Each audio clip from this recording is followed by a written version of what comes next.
ನನ್ನ ಗಂಡನಿಗೆ night duty, ಆದ್ದರಿಂದ ಒಬ್ಬಳೇ ರೂಮಿನಲ್ಲಿ ಮಲಗುತ್ತೇನೆ. ಅತ್ತೆ 2 ದಿನದಿಂದ ನನಗೆ ಜ್ಯೂಸನ್ನು ಕೊಡುತ್ತಾರೆ. ಅದನ್ನು ಕುಡಿದ ಮೇಲೆ ಚೆನ್ನಾಗಿ ನಿದ್ದೆ ಬರುತ್ತದೆ. ಎಚ್ಚರವಾದಾಗ ಮಾವನ ರೂಮಿನಲ್ಲಿ ಅವರ ಹಾಸಿಗೆಯ ಮೇಲೆ ಮಲಗಿರುತ್ತೇನೆ. ನನ್ನ ಬಟ್ಟೆಗಳು ಅಸ್ತವ್ಯಸ್ತವಾಗಿರುತ್ತದೆ. ದೇಹ ತುಂಬ ನೋವುತ್ತಿರುತ್ತದೆ. ನನ್ನ ದೇಹವನ್ನು ಯಾರೋ ಬಳಸಿಕೊಂಡಿದ್ದಾರೆ ಅಂತ ಅನಿಸುತ್ತಿರುತ್ತದೆ. ನನ್ನ ಲಂಗದ ಲಾಡಿ ಬಿಚ್ಚಿದೆ. ಹಾಗಾದರೆ ನನ್ನ ಸ್ವಂತ ಮಾವ ನನ್ನನ್ನು ಬಳಸಿಕೊಂಡಿದ್ದಾರೆ. ನನ್ನ ಗಂಡನಿಗೆ ಹೇಗೆ ಮುಖ ತೋರಿಸಲಿ? ಈ ವಿಷಯವನ್ನು ಕಂಡುಹಿಡಿಯಲು ಇಂದು ಅತ್ತೆ ಕೊಟ್ಟ ಜ್ಯೂಸನ್ನು ಕುಡಿಯಲಿಲ್ಲ.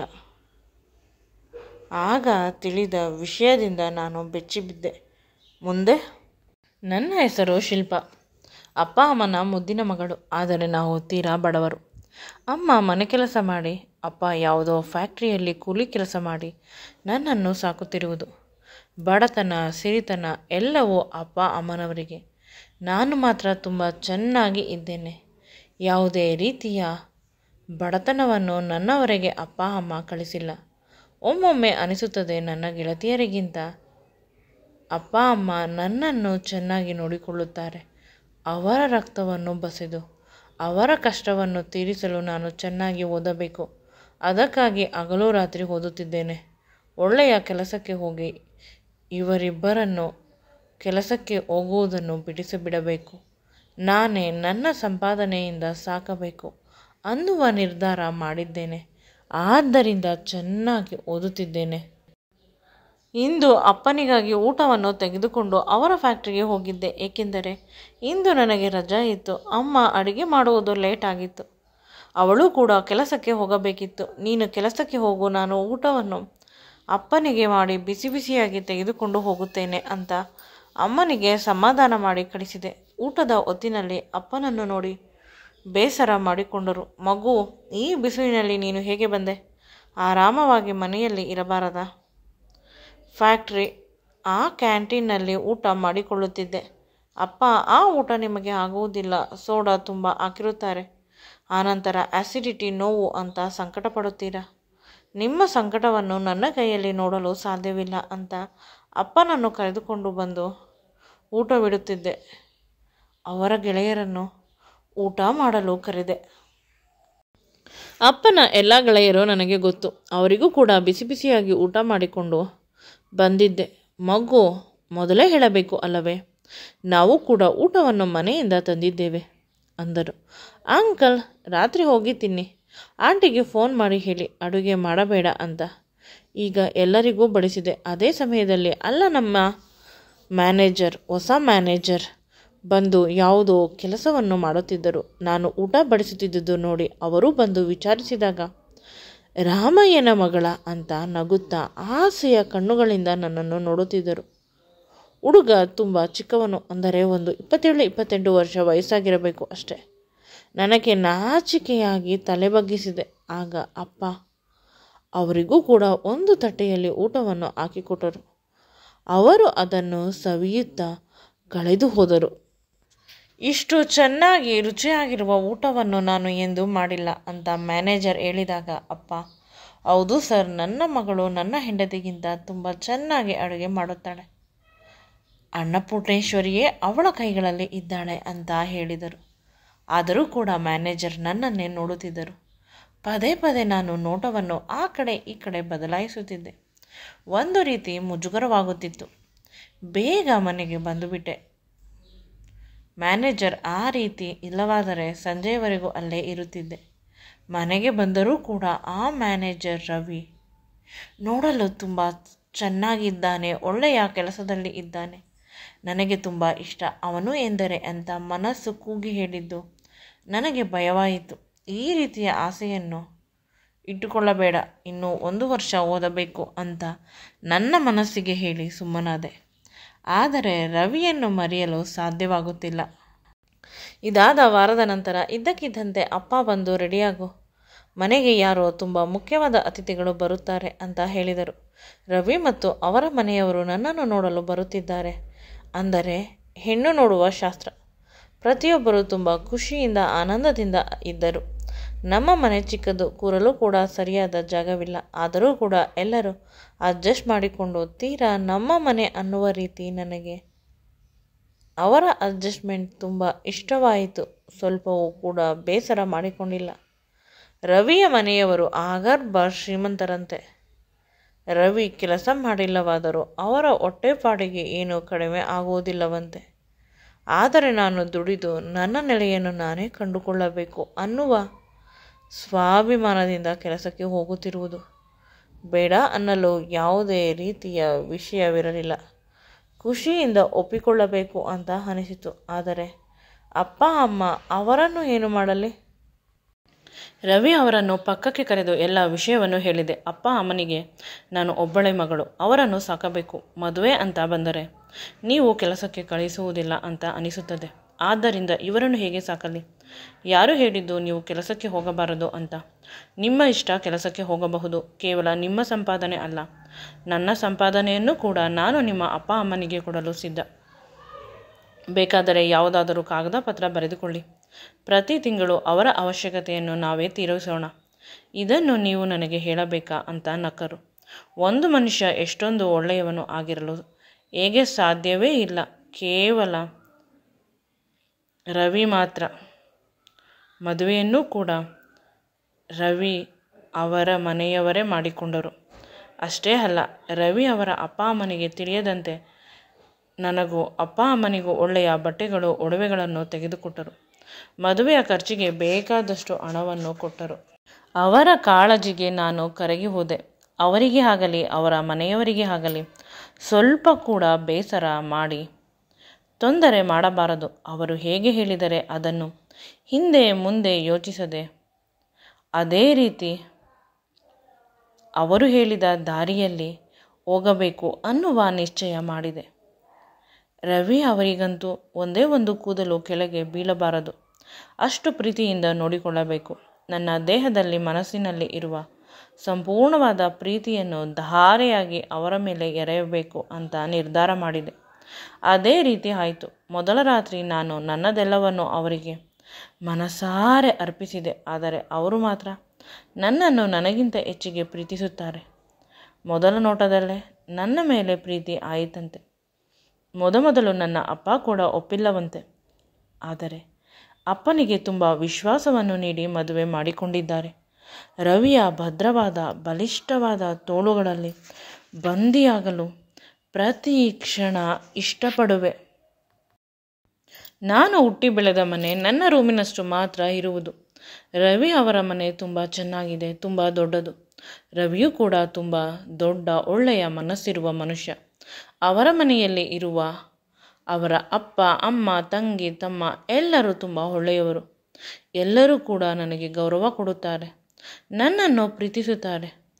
ಒಂದೇ ಒಂದು ಕ್ಷಣವೂ ಕೂಡ ನಾನು ಬಡವರ ಮನೆಯ ಹೆಣ್ಣು ಮಗಳು ಅನ್ನುವ ಭಾವನೆ ನನ್ನ ಮನಸ್ಸಿನಲ್ಲಿ ಬರಬಾರದು ಅಂತ ತೀರಾ ಎಚ್ಚರಿಕೆಯಿಂದ ನೋಡಿಕೊಳ್ಳುತ್ತಾರೆ. ಯಾರಾದರೂ ನಂಟರುಗಳು, ಅಕ್ಕಪಕ್ಕದ ಮನೆಯವರು, ಹೀಗೆ ಪರಿಚಯ ಇರುವ ಜನರು ಬಡವರ ಮನೆಯ ಹೆಣ್ಣು ಮಗಳು ಅನ್ನುವ ಒಂದೇ ಒಂದು ಶಬ್ದವನ್ನು ನನ್ನ ಮೇಲೆ ಬಳಸಿದರೆ ಅತ್ತೆ ಕೋಪ ಮಾಡಿಕೊಂಡು, ಮದುವೆ ಆದ ಮೇಲೆ ಅವಳು ಕೂಡ ನಮ್ಮ ಮನೆ ಮಗಳು, ಈ ಮನೆಯ ಯಜಮಾನಿ, ಅವಳು ಶ್ರೀಮಂತರು, ಆ ರೀತಿ ಹೇಳಬೇಡಿ. ಅವರ ಅಪ್ಪ ಅಮ್ಮ ದುಡ್ಡಿನಲ್ಲಿ ಇಲ್ಲವಾದರೂ ಗೌರವದಲ್ಲಿ ಮರ್ಯಾದೆಯಲ್ಲಿ ನಮಗಿಂತ ಶ್ರೀಮಂತರು ಅಂತ ನನ್ನ ತವರನ್ನು ಹೊಗಳಿದರು. ಅತ್ತೆಯನ್ನು ಖುಷಿಯಿಂದ ತಬ್ಬಿಕೊಂಡೆ. ನಾನು ಕೂಡ ನನ್ನ ವಿದ್ಯಾಭ್ಯಾಸವನ್ನು ಮುಂದುವರಿಸುತ್ತಿದ್ದೆ. ಅಷ್ಟೇ ಅಲ್ಲ, ಇವುಗಳ ಜೊತೆಗೆ ಅತ್ತೆ ಸ್ವಲ್ಪ ದಿನ ಸೀರೆಯನ್ನು ಹುಟ್ಟುಕೋ, ಮನೆಗೆ ನೆಂಟರುಗಳು ಬರುತ್ತಾರೆ, ನೀನು ಸೀರೆಯಲ್ಲಿ ದೇವತೆಯಂತೆ ಕಾಣುತ್ತೀಯ, ಹೊಸ ಮದುವೆಯ ಹೆಣ್ಣಿನ ರೀತಿ. ಅವರ ಮಾತು ನನಗೆ ಖುಷಿಯನ್ನು ತಂದುಕೊಟ್ಟಿತು. ಸೀರೆಯನ್ನು ತುಂಬ ಚೆನ್ನಾಗಿ ಉಡುತ್ತಿದ್ದೆ. ಎಲ್ಲ ಹೊಸ ಬಟ್ಟೆಗಳನ್ನು ರವಿ ಮತ್ತು ಅತ್ತೆ ತೆಗೆದುಕೊಟ್ಟಿದ್ದು. ಅದಕ್ಕೆ ಬೇಕಾಗಿರುವ ಮ್ಯಾಚಿಂಗ್ ಬ್ಲೌಸನ್ನು ಕೂಡ ಹೊಲಿಸಿಕೊಟ್ಟಿದ್ದರು. ಒಮ್ಮೆ ನನ್ನ ಅದೃಷ್ಟವನ್ನು ನೆನೆದು ನನಗೆ ಆಶ್ಚರ್ಯವಾಗುತ್ತಿತ್ತು. ಇದೆಲ್ಲ ಕನಸು ನನಸು ಅಂತ ಅರ್ಥವಾಗುತ್ತಿರಲಿಲ್ಲ. ಈ ವಾರ ಪೂರ್ತಿಯಾಗಿ ನೈಟ್ ಶಿಫ್ಟ್. ರವಿಗೆ ಅವರಿಗೆ ನನ್ನನ್ನು ಬಿಟ್ಟು ಹೋಗಲು ಸಾಧ್ಯವಿಲ್ಲ. ಪ್ರತಿ ಕ್ಷಣವೂ, ಅದರಲ್ಲಿ ರಾತ್ರಿ ಮಾತ್ರ ನಾನು ಅವರ ಪಕ್ಕ ಇರಬೇಕು. ವಿರಹದ ವೇದನೆಯಿಂದ ಕೆಲಸಕ್ಕೆ ಹೋದರು. ಎಕ್ಸಾಮ್ ಹತ್ತಿರ ಬಂದಿದ್ದರಿಂದ ಓದುತ್ತಿದ್ದೆ. ಆಗ ಅತ್ತೆ ಜ್ಯೂಸನ್ನು ಮಾಡಿ ತಂದುಕೊಟ್ಟರು. ಕುಡಿ, ಚೆನ್ನಾಗಿದೆ. ಜ್ಯೂಸ್ ತುಂಬ ಟೇಸ್ಟಿ ಆಗಿತ್ತು. ಅದನ್ನು ಸಂಪೂರ್ಣವಾಗಿ ಕುಡಿದ ನಂತರ ಅತ್ತೆ ನಗುತ್ತಾ ನಾನು ಕುಡಿದ ಲೋಟವನ್ನು ತೆಗೆದುಕೊಂಡು ಹೊರಗೆ ಹೋದರು. ನನಗೆ ಕಣ್ಣೆಲ್ಲ ಮಂಜಾಗುತ್ತಿತ್ತು. ಏನೋ ಒಂದು ವಿಚಿತ್ರವಾದ ಸುಖ ಸಿಕ್ಕಿತು. ಅಲ್ಲೇ ಮಲಗಿದೆ. ಎಚ್ಚರವಾದಾಗ ರಾತ್ರಿ ನಡೆದದ್ದು ಏನೂ ನೆನಪಿಲ್ಲ.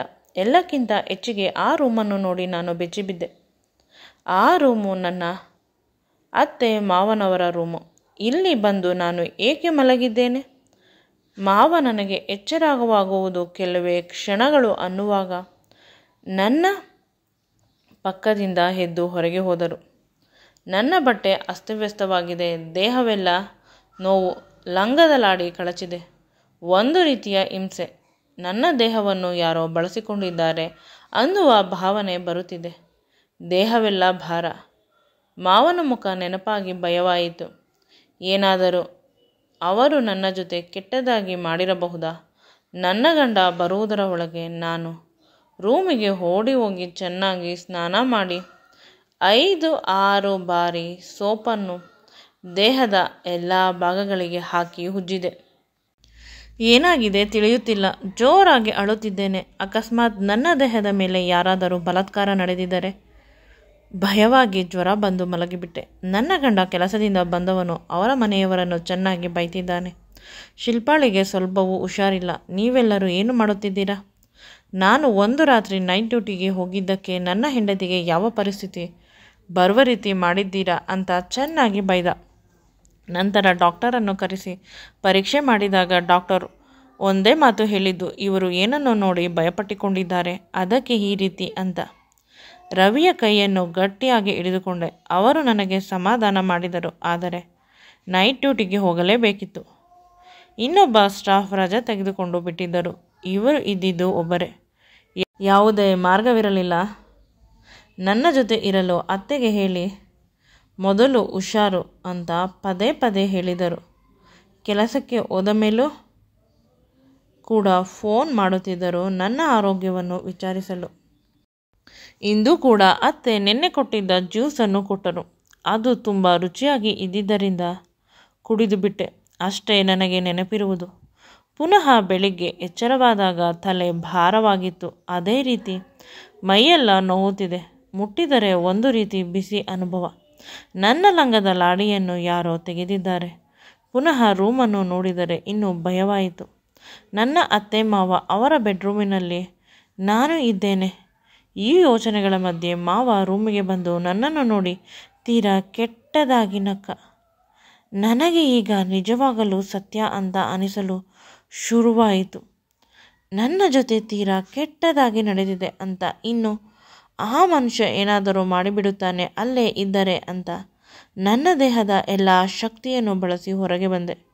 ಅಳುತ್ತಿದ್ದೆ. ಅಷ್ಟರಲ್ಲಿ ರವಿ ಬಂದು ನನ್ನನ್ನು ಹಿಂದೆಯಿಂದ ತಬ್ಬಿಕೊಂಡ. ಅವನನ್ನು ಗಟ್ಟಿಯಾಗಿ ತಬ್ಬಿಕೊಂಡು ಏನಾಯಿತು ನನ್ನ ಮುದ್ದು ಮರಿಗೆ ಅಂತ ಕೇಳಿದೆ.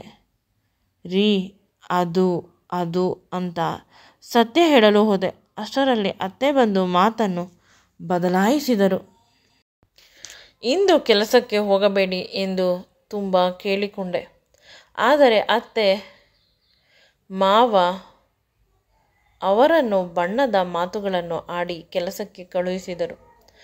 ಆಗ ಅನಿಸಿತು ಅವರಿಬ್ಬರು ಏನೋ ಸಂಚು ನಡೆಸುತ್ತಿದ್ದಾರೆ ನನ್ನ ಜೊತೆ ಅಂತ. ಇಂದು ರಾತ್ರಿ ಅತ್ತೆ ಕೊಟ್ಟ ಜ್ಯೂಸನ್ನು ಕುಡಿಯಲಿಲ್ಲ. ಬದಲಿಗೆ ಅತ್ತೆ ನನ್ನ ಮಾತ್ರೆ ಮರೆತು ಬಿಟ್ಟಿದ್ದೀರಾ, ಮಾತ್ರೆ ತಂದು ಕುಡಿ ಅಂತ ಕೇಳಿದೆ. ಅವರು ಮಾತ್ರೆ ತರಲು ಹೋದರು. ಅಷ್ಟರಲ್ಲಿ ಜ್ಯೂಸನ್ನು ಕಮೋಡ್ಗೆ ಹಾಕಿ ಫ್ಲಶ್ ಔಟ್ ಮಾಡಿದೆ. ಈಗ ಇನ್ನೂ ಭಯವಾಗುತ್ತಿದೆ. ಮಾತ್ರೆ ತೆಗೆದುಕೊಂಡೆ. ನಂತರ ತೀರಾ ನಿದ್ರೆ ಬಂದವಳಂತೆ ನಟಿಸಿದೆ. ಆಗ ನನ್ನನ್ನು ನನ್ನ ಅತ್ತೆ ಮಾವ ನಾದಿನಿ ಮೈದುನ ಎತ್ತುಕೊಂಡು ಮಾವನ ರೂಮಿನ ಹಾಸಿಗೆ ಮೇಲೆ ಮಲಗಿಸಿದರು. ನಾನು ನನ್ನ ಫೋನನ್ನು ಆನ್ ಮಾಡಿಬಿಟ್ಟೆ. ಫೋನ್ ನನ್ನ ಸೊಂಟದಲ್ಲೇ ಇತ್ತು. ರವಿಗೆ ಮತ್ತು ನಮ್ಮ ಏರಿಯಾದಲ್ಲಿ ಇರುವ ಪೊಲೀಸ್ನವರಿಗೆ. ಅವರೆಲ್ಲ ಮಾತನಾಡಿಕೊಳ್ಳುತ್ತಿದ್ದಾರೆ. ಇವಳನ್ನು ಇಂದು ಮುಗಿಸಿಬಿಡೋಣ. ಈ ಶಾಸ್ತ್ರ ಮಾಡಿದರೆ ಸತ್ತು ಹೋಗುತ್ತಾಳೆ. ನಂತರ ರವಿ ಹುಚ್ಚನಾಗುತ್ತಾನೆ. ರವಿಯ ಎಲ್ಲ ಆಸ್ತಿ ನಮ್ಮದಾಗುತ್ತದೆ ಅಂತ ಜೋರಾಗಿ ನಗುತ್ತಿದ್ದರು. ಆಗ ನನ್ನ ಮಾವ ಹೇಳುತ್ತಿದ್ದಾರೆ, ರವಿ ನನ್ನ ಅಣ್ಣನ ಮಗ. ಈ ಆಸ್ತಿಯೆಲ್ಲ ನನ್ನ ಅಣ್ಣ ಸ್ವಂತವಾಗಿ ಸಂಪಾದನೆ ಮಾಡಿದ್ದು. ನಾನು ಪೋಲಿ ಹೊಡೆದುಕೊಂಡು ಏನನ್ನೂ ಸಂಪಾದಿಸಿಲ್ಲ. ನನಗೂ ನಿನ್ನ ಆಸ್ತಿಯಲ್ಲಿ ಪಾಲು ಕೊಡು ಅಂತ ಹೇಳಿದ್ದಕ್ಕೆ ಅವನು ನಯಾ ಪೈಸಾ ಕೊಡುವುದಿಲ್ಲ ಅಂತ ಮನೆಯಿಂದ ಹೊರಗಡೆ ಕಳಿಸಿದ. ನಂತರ ಅವನಿಗೆ ಮಾಟ ಮಾಡಿಸಿ ಸಾಯಿಸಿದೆ. ಅವನ ಹೆಂಡತಿಯನ್ನು ಕೂಡ ಅದೇ ರೀತಿ ಸಾಯಿಸಿದೆ. ಮಗುವನ್ನು ಸಾಯಿಸೋಣ ಅಂದರೆ ರವಿಯನ್ನು ಅಂದುಕೊಂಡರೆ ಆಗಲಿಲ್ಲ. ಏಕೆಂದರೆ ರವಿ ಚಿಕ್ಕವನು, ಅವನು ಸತ್ತರೆ ಎಲ್ಲ ಆಸ್ತಿಯು ಟ್ರಸ್ಟ್ಗೆ ಹೋಗುತ್ತದೆ ಅಂತ ನನ್ನ ಅಣ್ಣ ವಿಲ್ ಬರೆದಿದ್ದ. ನಾನು ಏನಾದರೂ ರವಿಗೆ ಮಾಡುತ್ತೇನೆ ಅನ್ನುವ ಭಯದಿಂದ. ಅದೇ ರೀತಿ ಆಯಿತು. ರವಿಗೆ ಏನು ಮಾಡಲು ಸಾಧ್ಯವಾಗಲಿಲ್ಲ ಮತ್ತು ನನ್ನ ಹೆಂಡತಿಯನ್ನು ನನ್ನನ್ನು ಸ್ವಂತ ಅಪ್ಪ ಅಮ್ಮ ಅಂತ ಅಂದುಕೊಂಡಿದ್ದಾನೆ. ಅವನಿಗೆ ನಾವು ತೋರಿಸುವ ಪ್ರೀತಿಯೂ ಕೂಡ ಸುಳ್ಳು. ನಾವುಗಳು ಈಗ ಏನಾದರೂ ಮಾಡಿ ರವಿಯನ್ನು ಹುಚ್ಚನನ್ನಾಗಿ ಮಾಡಬೇಕು. ಶಿಲ್ಪಾಳನ್ನು ತುಂಬ ಪ್ರೀತಿಸುತ್ತಾನೆ. ಅವಳು ಸತ್ತರೆ ಎಲ್ಲ ಸರಿ ಹೋಗುತ್ತದೆ. 4 ಜನರು ಜೋರಾಗಿ ನಗುತ್ತಿದ್ದಾರೆ. ಅತ್ತೆ ಯಾವುದೋ ಲೇಪನವನ್ನು ನನ್ನ ಹೊಟ್ಟೆಗೆ ಹಚ್ಚಲು ಲಂಗದ ಲಾಡಿಯನ್ನು ಬಿಚ್ಚುತ್ತಿದ್ದಾಳೆ. ಆ ಲೇಪನದ ಮುಖಾಂತರ ಇವರು ಮಾಡುವ ಮಾಟ ಮಂತ್ರ ನನ್ನ ದೇಹದ ಒಳಗೆ ಹೋಗುತ್ತದೆ ಅಂತೆ. ಇಂದು ಕೊನೆಯ ದಿನವಾಗಿದ್ದು ಈ ದಿನ ಮಾಡಿದರೆ ನಾನು ಯಾವುದೇ ಕಾರಣಕ್ಕೂ ಬದುಕುವುದಿಲ್ಲ ಅಂತ ಇನ್ನೂ ಜೋರಾಗಿ ಆ 4 ಜನರು ನಗುತ್ತಿದ್ದಾರೆ. ಅತ್ತೆ ನನ್ನ ಹತ್ತಿರ ಬಂದ ತಕ್ಷಣ ನಾನು ಆ ಲೇಪನವನ್ನು ಕಾಲಿಂದ ಜೋರಾಗಿ ಒದ್ದೆ, ಕಿರುಚಿದೆ. ಅಕ್ಕಪಕ್ಕದ ಮನೆಯವರನ್ನು ಕಿಟಕಿಯಿಂದ ಕರೆಯುತ್ತಿದ್ದೆ. ಅಷ್ಟರಲ್ಲಿ ಪೊಲೀಸ್ನವರ ಜೀಪ್ ಬಂತು. ರವಿಯೂ ಕೂಡ ಬಂದನು. ಇವರೆಲ್ಲ ಓಡಿ ಹೋಗಲು ಪ್ರಯತ್ನಿಸಿದರು, ಆದರೆ ಸಾಧ್ಯವಾಗಲಿಲ್ಲ. ಪೊಲೀಸ್ನವರು ಇವರನ್ನು ಹಿಡಿದುಕೊಂಡು ಜೈಲಿಗೆ ಕರೆದುಕೊಂಡು ಹೋದರು. ರವಿ ನನ್ನನ್ನು ಬಂದು ಗಟ್ಟಿಯಾಗಿ ತಬ್ಬಿಕೊಂಡ. ಇಷ್ಟು ದಿನ ನಿನ್ನನ್ನು ಪ್ರೀತಿಸಿ ರಾಕ್ಷಸರ ಮಧ್ಯೆ ಬಿಟ್ಟೆ. ನನ್ನನ್ನು ದಯವಿಟ್ಟು ಕ್ಷಮಿಸು. ನನ್ನ ಸ್ವಂತ ಅಪ್ಪ ಅಮ್ಮ ತಂಗಿ ತಮ್ಮ ಅಂತ ಅಂದುಕೊಂಡಿದ್ದೆ, ಆದರೆ ಅವರು ಯಾರೂ ನನ್ನವರಲ್ಲ ಅಂತ ಜೋರಾಗಿ ಅಳುತ್ತಿದ್ದರು. ನಾನು ಗಟ್ಟಿಯಾಗಿ ಅವರನ್ನು ತಬ್ಬಿಕೊಂಡು ಅವರ ಹಣೆಗೆ ಮುತ್ತನ್ನು ಕೊಟ್ಟು ಅವರನ್ನು ಸಮಾಧಾನ ಮಾಡಿದೆ. ರೀ, ಆಗಿದ್ದೆಲ್ಲ ಒಳ್ಳೆಯದಕ್ಕೆ. ಅಕಸ್ಮಾತ್ ಅವರ ನಿಜವಾದ ಬಂಡವಾಳ ತಿಳಿಯದೇ ಹೋಗಿದ್ದರೆ ನಾವೆಲ್ಲರೂ ಮೂರ್ಖರಾಗಿ ಬಿಡುತ್ತಿದ್ದೆವು. ಕೊನೆ ಪಕ್ಷ ಇನ್ನು ಮೇಲಾದರೂ ಒಂದು ಸುಂದರವಾದ ಬದುಕನ್ನು ಕಟ್ಟಿಕೊಳ್ಳೋಣ. ಶತ್ರುಗಳನ್ನು ಬಿಟ್ಟು ಬದುಕೋಣ. ಅವರು ಮಾಡಿದ ತಪ್ಪಿಗೆ ನ್ಯಾಯಾಲಯ ಸರಿಯಾದ ಶಿಕ್ಷೆಯನ್ನು ಕೊಡುತ್ತದೆ ಅವರಿಗೆ. ನಿಮ್ಮ ತಂದೆ ತಾಯಿಯನ್ನು ನಿಮ್ಮಿಂದ ದೂರ ಮಾಡಿದವರನ್ನು ಎಂದೂ ಬಿಡಬೇಡಿ ಅಂತ ನಾನು ಹೇಳಿದೆ. ಕೊನೆಗೆ ನನ್ನ ಅಪ್ಪ ಅಮ್ಮನನ್ನು ಕೂಡ ಇಲ್ಲಿಗೆ ಕರೆತಂದೆ. ದೊಡ್ಡವರು ಅಂತ ಮನೆಯಲ್ಲಿ ಇದ್ದರೆ ಮನೆಗೆ ಒಂದು ರೀತಿಯ ಕಳೆ ಬರುತ್ತದೆ. ಈಗ ನನ್ನ ಅಪ್ಪ ಅಮ್ಮ ಮನೆಯ ಎಲ್ಲ ಜವಾಬ್ದಾರಿಯನ್ನು ತೆಗೆದುಕೊಂಡಿದ್ದಾರೆ. ನಾನು ಕೇವಲ ರವಿಯ ಜವಾಬ್ದಾರಿಯನ್ನು ತೆಗೆದುಕೊಂಡಿದ್ದೇನೆ. ಅವರು ಕೆಲಸಕ್ಕೆ ಹೋಗಿ ಬರುವವರೆಗೂ ಅವರಿಗಾಗಿ ಕಾಯುವುದು, ಅವರಿಗೆ ಇಷ್ಟವಾಗುವ ತಿಂಡಿ ತಿನಿಸುಗಳನ್ನು ಮಾಡುವುದು, ಅವರು ಬಂದ ಮೇಲೆ ಅವರ ಜೊತೆ ಸಮಯ ಕಳೆಯುವುದು. ಅವರ ಈ ಕಷ್ಟದ ಸಮಯದಲ್ಲಿ ನಾನು ಅವರಿಗೆ ಜೊತೆ ನೀಡಿದೆ. ಈಗ ಅವರು ಸಂಪೂರ್ಣವಾಗಿ ಸರಿ ಹೋಗಿದ್ದಾರೆ, ಸ್ಟ್ರಾಂಗ್ ಆಗಿದ್ದಾರೆ. ಅವರಿಗೆ ಬೇಕಾಗಿರುವುದು ಕೇವಲ ನಾನು. ನನ್ನನ್ನು ತುಂಬ ಪ್ರೀತಿಸುತ್ತಾರೆ. ಎಲ್ಲಕ್ಕಿಂತ ಹೆಚ್ಚಾಗಿ ನನಗಾಗಿ ಏನು ಬೇಕಾದರೂ ಮಾಡುತ್ತಾರೆ. ಯಾವುದೇ ಕಾರಣಕ್ಕೂ ನನಗೆ ಬೇಸರ ಮಾಡುವುದಿಲ್ಲ. ನಾನು ಏನು ಹೇಳಿದರೂ ಕೂಡ ಅವರು ತಟ್ಟಂತ ನಂಬುತ್ತಾರೆ. ಕಣ್ಣು ಮುಚ್ಚಿಕೊಂಡು ಅವರ ಈ ಪ್ರೀತಿ ಕಾಳಜಿ ನನ್ನಲ್ಲಿ ಒಂದು ಹೊಸ ಆತ್ಮವಿಶ್ವಾಸವನ್ನು ತುಂಬಿತು. ಗಂಡ ಹೆಂಡತಿ ತುಂಬ ಅನ್ಯೋನ್ಯವಾಗಿ ಇದ್ದೇವೆ. ಅದರ ಫಲವಾಗಿ 2 ವರ್ಷಕ್ಕೆ ಒಂದೊಂದು ಮಕ್ಕಳಂತೆ 3 ಜನ ಮಕ್ಕಳಾದರು. ನಮ್ಮ ಮನೆ ತುಂಬಿದ ಉದ್ಯಾನವನವಾಗಿದೆ. ನಾವು ಸುಂದರವಾದ ಬದುಕನ್ನು ಕಟ್ಟಿಕೊಂಡು ಬದುಕುತ್ತಿದ್ದೇವೆ. ರವಿ ಅವರ ಚಿಕ್ಕಪ್ಪ ಚಿಕ್ಕಮ್ಮ ಅವರ ಕುಟುಂಬಕ್ಕೆ ಜೀವಾವಧಿ ಶಿಕ್ಷೆಯಾಯಿತು. ಈಗ ನಮಗೆ ಕೇಡನ್ನು ಬಯಸುವವರು ಯಾರೂ ಇಲ್ಲ. ಭಗವಂತ ಸದಾ ನಮ್ಮ ಜೊತೆ ಇದ್ದಾರೆ. ಈ ವಿಡಿಯೋ ನಿಮಗೆ ಇಷ್ಟವಾಗಿದ್ದಲ್ಲಿ ನನ್ನ ಚಾನಲನ್ನು ಲೈಕ್ ಮಾಡಿ, ಶೇರ್ ಮಾಡಿ ಮತ್ತು ಸಬ್ಸ್ಕ್ರೈಬ್ ಮಾಡಿ. Thank you.